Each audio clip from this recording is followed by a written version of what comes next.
Hi friends, కోడికి injection చేసేటప్పుడు ఏ సూది వాడాలి అనేదే ముఖ్య ఉద్దేశం. ఈ విషయం కనుక మీకు ముందే తెలుసుంటే ఈ వీడియోని స్కిప్ చేసేయండి. ఫ్రెండ్స్, కోడికి రోగాలు వ్యాధులు ఉన్నప్పుడు ట్రీట్మెంట్ చేస్తాం.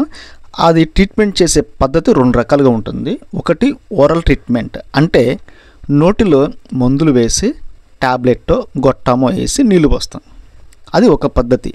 రెండవది ఇంజెక్షన్ చేయటం. ఇంజెక్షన్ చేసేటప్పుడు ఏ సూది వాడాలి?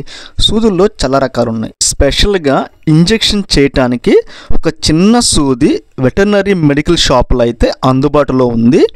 ఇది బ్రౌన్ కలర్లో ఉంటుంది. ఇది సన్నగా చిన్నగా ఉంటుంది. దీనితో కోడికి ఇంజెక్షన్ చేసినట్లయితే ఎలాంటి ప్రమాదము ఉండదు. ఎందుకని అంటే పెద్ద సూది ఉపయోగించి చేసినప్పుడు గాయమయ్యి రక్తం గడ్డగట్టి ఇన్ఫెక్షన్ అయ్యే ప్రమాదం ఉంటుంది.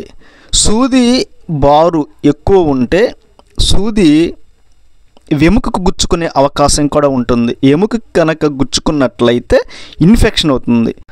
అదే ఇంజెక్షన్ చేయటానికి ఈ చిన్న సూది కనుక ఉపయోగించినట్లయితే ఎలాంటి సమస్య ఉండదు.